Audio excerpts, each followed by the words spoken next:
Hello, everyone, and welcome into crushthestreet.com. I'm Kenneth Amaduri. And, look, in 2019, my goal is to really bring on the show the best and brightest minds and people that are out there really trailblazing new trends. And I don't think we're going to be let down today whatsoever. I have founder and CEO of LOOPShare, the company behind Loop Scooters, Anwar Sukkarie, and we're going to be discussing this scooter trend, what is going on, why it's so early stage, and what is going on with the governments, and why this is really changing the way we commute, especially when it comes to millennials and the habits of this new generation that is quite different from the generations past. And of course, the implications of all of the technology that is underlying these new trends here. So without any further ado, Anwar Sukkarie, thanks for coming on crushthestreet.com today. Thank you so much, Kenneth, for having me on your show. Well, in many ways, we know that the infrastructures of many U.S. cities and cities around the world are actually crumbling. Globally, there was an estimate put out that $3.7 trillion is needed to be spent to keep up with infrastructure needs. And this is how people commute. This is the grease of the economy, if you would, when we want to talk about commuting and really how far behind so many cities are. And you've introduced something that is helping this, is supporting this. So if you would, what are your thoughts on this? Cities across the world are witnessing, I could comfortably say, an explosion in population. You can see in U.S. cities, for instance, a lot of people moving from the suburbs back to the city itself. You could see high-rises everywhere. Anybody who travels around the world would agree with me that you see nothing but cranes and skyscrapers sprouting everywhere. This means that there's a huge demand to live in the city itself. Now, with that in mind, this type of expansion puts a lot of pressure on the infrastructure, like you noted. There is a lot of pressure on the infrastructure now, specifically transportation.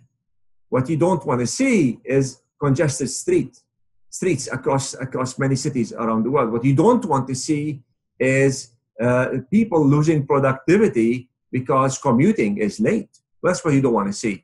And with that kind of demand, with that kind of problem, you have to find the proper solutions that will allow easing off that kind of pressure on the infrastructure, specific again to the transportation. And this is where what we refer to as micromobility comes to play.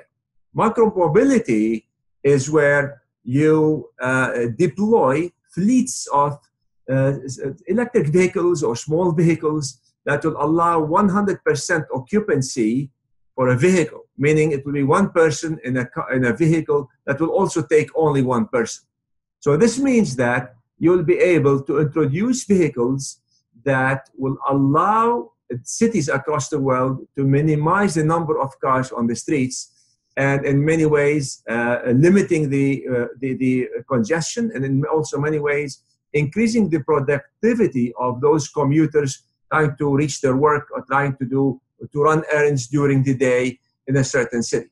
And this is where companies like LOOPShare can offer a solution that is definitely feasible and that can ease that particular congestion problem in many cities across the world. So Anwar, again, you're in such a hot trend right now. What is the feedback you're getting? I mean, you were just traveling at the moment, sharing the story with investors and individuals alike. I mean, what sort of reception are you getting from people and jurisdictions, communities at that? It's interesting to see across the board a significant increase in the interest in micromobility. Not only with the commuters themselves, because people, especially millennials, and this is not an unknown fact, are not buying cars as they used to. Like people used to like 2-3 generations ago, people would buy far more many cars than what millennials are buying today. So millennials and all the generations that are going to follow have a clear interest in utilizing micromobility. So there's a lot of interest on that front. But also we've seen an increase in the interest with what we refer to as zone operators, or those who would want to operate a fleet of electric scooters in certain cities, and those who want to offer this service in certain cities.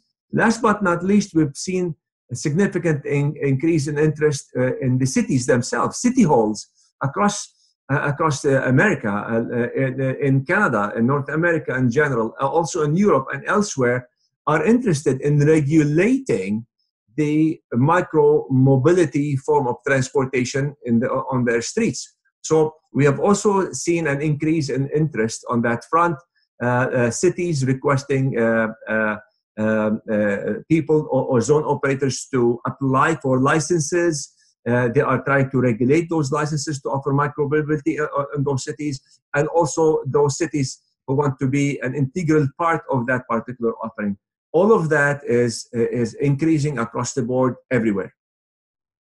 Yeah, that's powerful. I like what you said about just the zone operators, and it reminded me how so much of the economy is changing because of the invention of the internet, and how the economies and the way businesses are ran now. You don't necessarily need a whole, controlled, centralized fleet of people, but these are like Uber, for instance, doesn't own any hotels, but they have this huge, massive network of rooms to rent out, houses to rent out, which is absolutely huge. And what you guys have are these people that decide to be zone operators and support the very thing that you're trying to put out there, which are the scooters. So, if you would talk to us a little bit more about that economy of people who support the scooters, and what this looks like for people who want to interact with them. Yes, we fall under what we refer to as the collaborative consumption economy. The collaborative consumption economy refers to a shift in consumer values from ownership into sharing. So basically, if there's a resource that everybody could share, you will notice that a lot of people will contribute to that particular resource. It could be rooms, like you mentioned with Airbnb. It could be their own cars, like in Uber, but also could be zone operators who would own fleets of electric scooters, and they will deploy them in their particular cities to be shared by all the commuters in that city. Now, what we have seen, for instance, in certain cities, and we know for a fact because we have been in touch with several cities in the United States, and we know of zone operators who connect with us. They've already connected with us, and others who are connecting on a weekly basis, trying to assess the feasibility of introducing a fleet of electric scooters to be shared by commuters in a city. So that particular interest and that particular need is definitely now coupled with the feasibility of this deployment.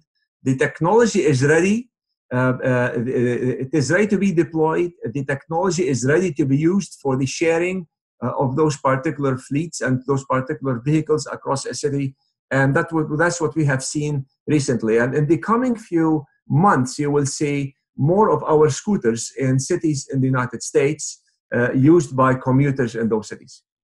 Yeah, no, that's powerful. So if you would, give us an idea on when you started Loop and kind of where it started, why it started, and where we are today. I know you touched on that some already, but yes, start back on when it was, when the inception happened. We started the company. I started it myself in 2010, actually, mid-2010. At that time, I realized that the technology of telematics, which is my background from in business as well as in technology, could be utilized in a very efficient way with electric vehicles, specifically electric scooters. At that time, a lot of those vehicles had two big problems. One is performance, and the other one is basically range prediction. So the manufacturer would indicate a certain specifications of that particular product, and those specifications will not really be met in the field. So telematics would help resolve those particular issues. And this is where I started the company. I thought, let's introduce telematics and see how that particular technology will allow the easing off or the resolution of the problem of predicting range and the performance itself of the particular electric scooter. Now, 2 years forward, in 2012 or 2013, we started thinking about the sharing or the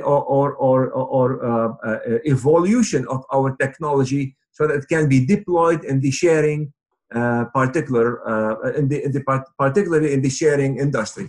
And that happened after, of course, the unbelievable success at that time of the Airbnb and Uber was really starting to getting a lot of traction.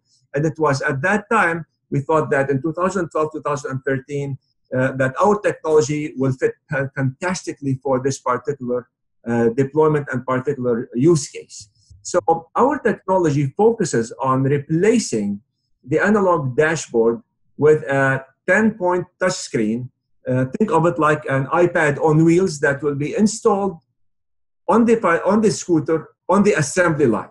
So this particular technology will allow very efficient way to operate a fleet of shared electric scooters in a city. And that's what we've been focused on since 2013. We were very early on, to be honest with you, one of the very early companies to do this and to think about this. And the end result is now a technology that is ready to be deployed and that's ready to be scaled up in cities across the world. The technology is validated, the technology is proven, and not only this, the business model itself is proven because we do have a system in Beirut, Lebanon, which is a very difficult city to deploy anything in, and still we have proven the business model there and we've proven also the technology there. And last but not least, the technology itself has been proven through a company in the United States. It is a scooter manufacturer out of Ann Arbor, Michigan, who basically installed our technology on their scooters, and it was sold across the United States. And this has happened in the last 3 years. So technology is validated, the business model is validated. Now it's time to scale up and deploy on a bigger scale. Well, I hear the enthusiasm and I'm loving it.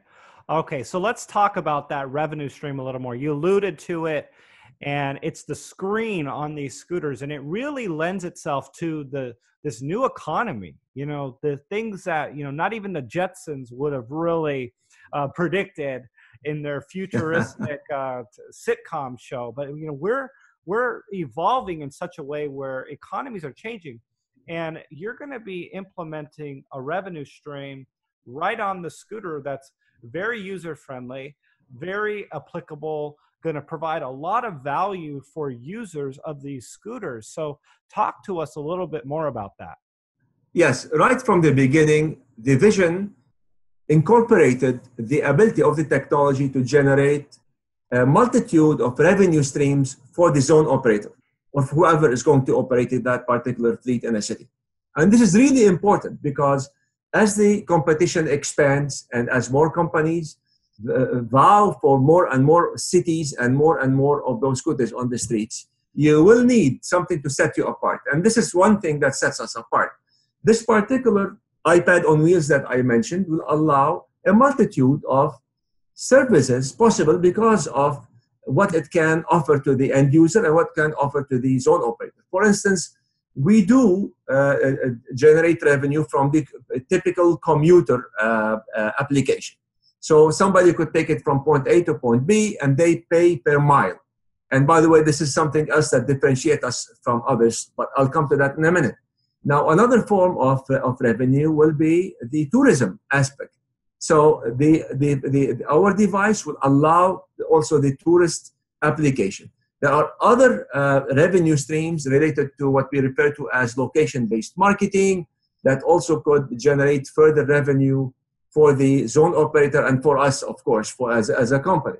Now, it's important to realize that this particular device also would eliminate the use for keys It will allow us to operate very effectively because we can perform what we refer to as remote diagnostics on the scooter itself.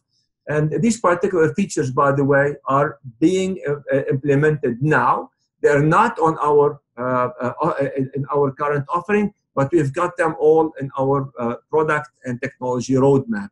So as you can see, I just mentioned two additional revenue streams that are pretty significant, and there are more that we can add to our suite of functionality that can be basically translated into money to the zone operator and into further services to the user.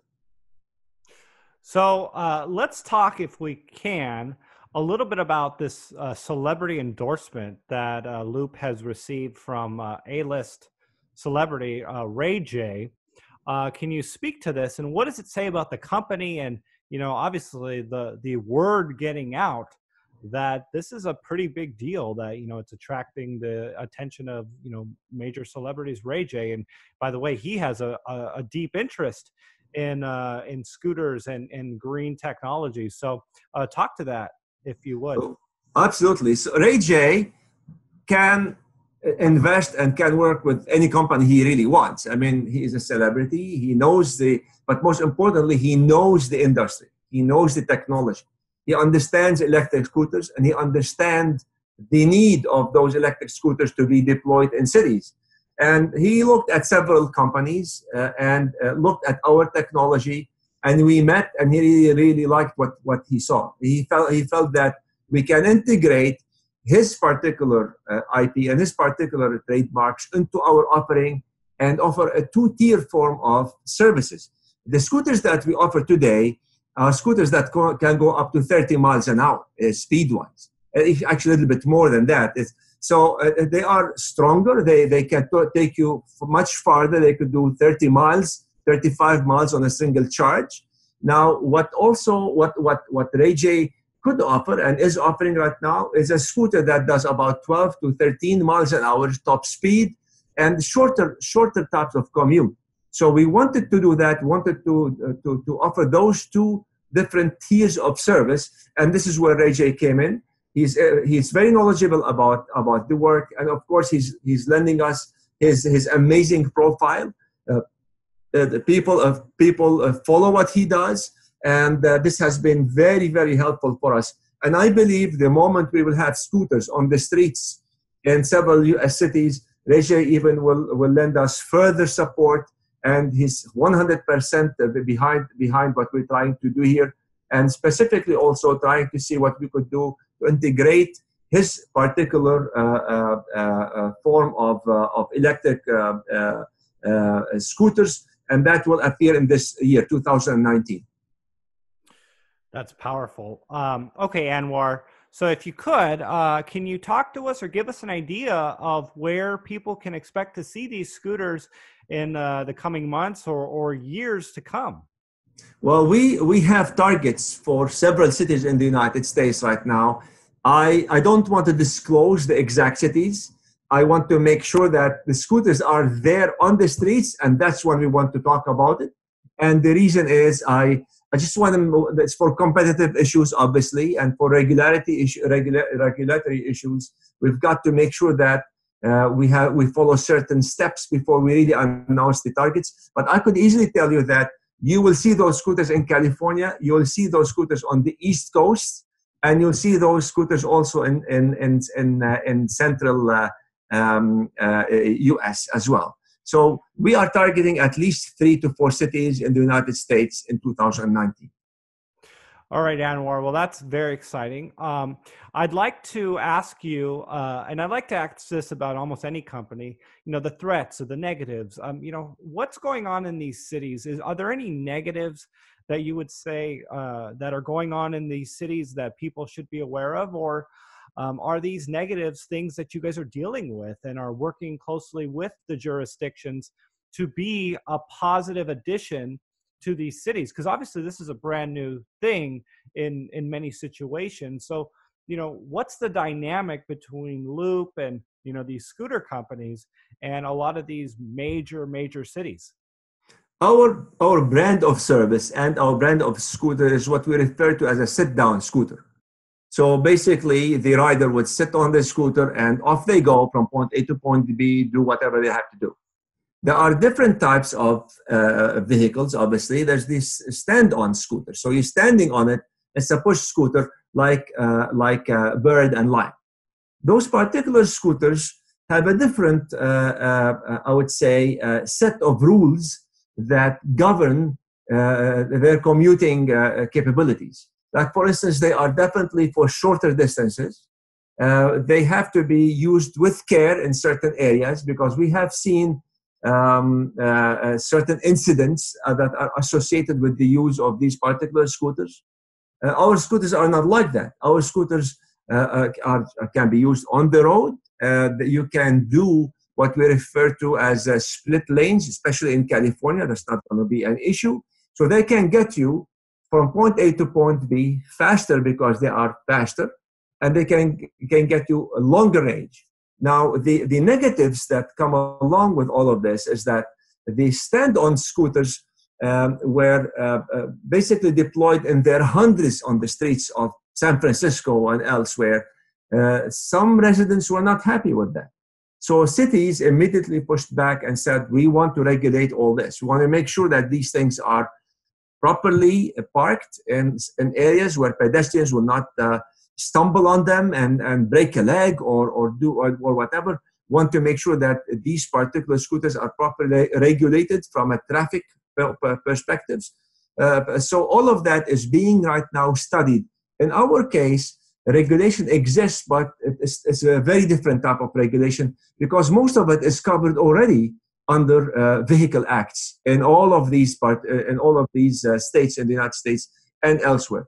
Now, other things are important as well as charging.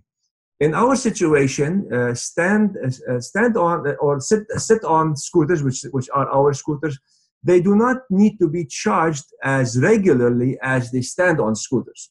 Like stand-on scooters have smaller batteries and they can be depleted quickly. Ours would take you at much longer range. Like ours could do 35, 40 miles on a single charge. On the stand-on scooters, it is a fraction of that. So the charging dynamics are very important in this particular use case and are very and critical to how the cities also will regulate this particular industry. And we're seeing that right now with the rules and regulations that are being studied by companies like us when we apply for a license to operate in a certain city. Okay, in our case, we could also operate privately. We can do it station to station. We don't need to be floating service, and as such, we only would need a business license. We don't need a license to operate, which is a little bit different from what you'd see on the stand-on scooters. Okay, so these are the two different distinctions. So, Anwar, this is obviously a very important thing. You talked about the issues. You talked about what's going on. Obviously, all the different things that you guys are working to move forward with. What about the safety of these scooters? Can you talk to us a little bit about why you believe in these scooters and what separates them and why people will use them over, let's say, Bird or Lime? So that's a very important question because we take safety very, very seriously. First and foremost, we have indicated to everybody that the way we charge or the way fees are structured for our service are based on distance. They're not based on time. And the whole idea rests on the fact that we don't want somebody to be rushing through a red traffic light or a stop sign because they want to save themselves a minute or two. And in some cases, with the target market layer that we look into, yeah, it matters to them, certain amounts of cash, and it definitely can add up over a month. But what we don't want is people thinking that they've got to rush and as such will cause themselves harm or cause other people harm. No, we want you to get to your destination safe, and this is why we only will charge with the distance travel. There is a time element. If somebody wants to stop from point A to point B to run an errand or go into a grocery store to pick up something. So we do charge for parking, but it's literally it's a nominal fee, really. The focus is on distance. Second thing is, with respect to our particular form of service offering, we request the rider to put a helmet on his or her head. And they have to wear the helmet. The scooter will not move without specifically the rider would specifically say, yeah, the helmet is on my head. Of course, we cannot verify that the helmet is on the head, but at least the liability is on the rider, and the rider is alerted to the fact that they should have a helmet on their head, and that's very important for a safety perspective. Today, we are implementing what we refer to as a panic button as well on the scooter. If something happens, the rider just have to press that button and we will know where they are at, if there's any problem. We have not implemented the feature today, but it is definitely in our funnel, and our feature funnel, we're implementing that. Now, there are other features, technical features that will allow higher forms of safety, but that will be announced in due course. So we take and that's very important in what we're trying to do as a company. Well, that's exciting. And one thing that I know is Bird was just a brand new company, and they went on to become $1 billion. Yes. I mean, we're looking at Loop. I'm looking at the market cap here on Yahoo. It's a 9 million Canadian at the moment. So we're still very early stage in terms of what we've seen happen in a very short period of time. And what you're talking about massive scaling and massive awareness coming into Loop. So maybe touch on this as we close out the interview. So two things. First, Loop is among the very few in the world that's actually publicly traded on the Toronto Venture Stock Exchange and OTC. So we are one of the few companies in our industry that is actually publicly traded. Second, this valuation you just gave at 9-10 million Canadian dollars right now is without a single scooter in the United States that is commercially operational.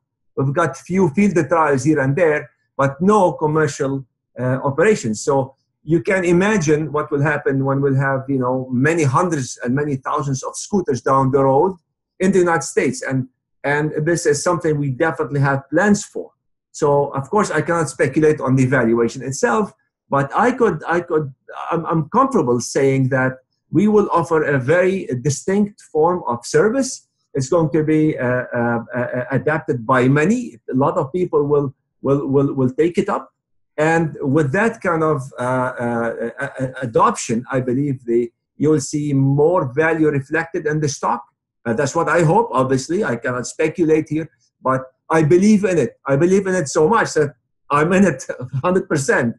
And I've been in it for now 8 years yet. Yeah, now 9 years. And a lot of information, a lot of experience is going to be reflected in the technology and how we offer the service. And I'm hoping that the uptake in the United States will be pretty significant, and that will reflect on what we talk about now as a $9 million valuation. Hopefully you will see it much higher. Yeah. Well, it's very exciting. I know you have just gotten done traveling and sharing this story with a lot of people. So if people want to learn more about Loop and learn more about what is to come, please let them know about the website. Mention the tickers if you would, if people would like to take a look at the stock. And yeah, please close us out, Anwar. I appreciate you coming on the show with us. Thank you so much. Our website, we've got two of them actually, LoopShare.ltd.com. So that's LoopShare, one word, LTD and .com. And then LoopScooters.com as well. Our ticker symbols are on the TSX Venture Stock Exchange, Loop, L-O-O-P. That's four-letter word, the Loop. And then on the OTC is LPPPF. P like 3 P's and an F like in father. So please look us up, check what you want. Hopefully you like what you're going to see, and you will see far more whatever you're going to see on our website now in the months to come. Well, there you have it, everyone. Anwar Sukkarie of Loop Scooters, LoopShare. check out the links in the description area. And again, please check back with us. We're going to be covering the best and brightest minds here. And Anwar did not let us down whatsoever today. Anwar, thanks for coming on Crush the Street with me. Thank you so much, Kenneth, and all the best.